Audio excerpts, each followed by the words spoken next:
आस्तिक होना कोई बुरा नहीं होता, लेकिन अनास्तिक होना बहुत बुरा होता है।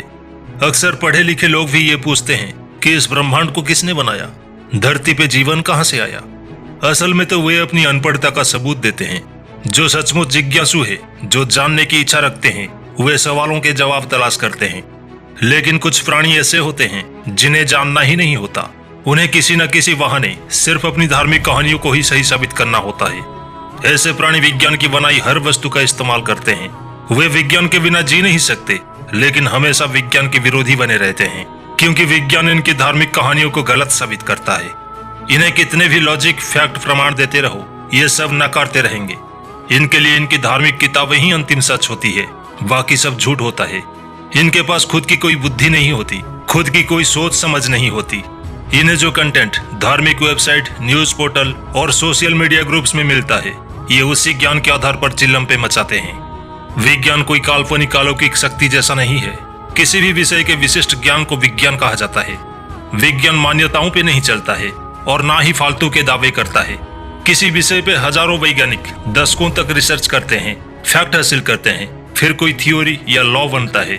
सैकड़ों टेलीस्कोप और हबल दूरबीन की मदद से ब्रह्मांड की अधिकतर रहस्य जान ली गई है। बेशुमार सबूतों और मैथमेटिक्स सिद्धांतों से बिग बैंग को साबित किया जा सकता है। स्टार कैसे बनते हैं और उनके ग्रह कैसे बनते हैं, ये सब समझा जा सकता है। ब्रह्मांड फिजिक्स के नियमों से बना है और फिजिक्स के नियम से ही चल रहा है। ये नियम किसी ने नहीं बनाया, ये ऑलरेडी होते हैं। वैज्ञानिक इनको सालों साल समझते परखते हैं, फिर वो फिजिक्स के लॉ बन जाते हैं। किसी अलौकिक शक्ति या वैज्ञानिक ने ब्रह्मांड नहीं बनाया। ब्रह्मांड की रचना कैसे हुई, वैज्ञानिकों ने उसे जाना है। सूरज एक स्टार है और ब्रह्मांड में अरबों खरबों स्टार है। तकरीबन हर स्टार के कुछ ग्रह होते हैं। जिस भी ग्रह के सूरज से सही दूरी और जीवन के लिए बेसिक हालात होते हैं, वहाँ जीवन पैदा हो सकता है। जीवन को पैदा नहीं करना पड़ता, ये अनुकूल हालात में कुछ केमिकल रिएक्शन द्वारा पैदा होते हैं। फिर करोड़ों अरबों साल तक जीव विकास की प्रक्रिया चलती रहती है। सारे जीव विकास के अलग अलग चरणों द्वारा ही कुदरती तौर पर विकसित हुए हैं। विज्ञान इस विकास के सबूत ढूंढता है और सब कड़ियों को जोड़ता है।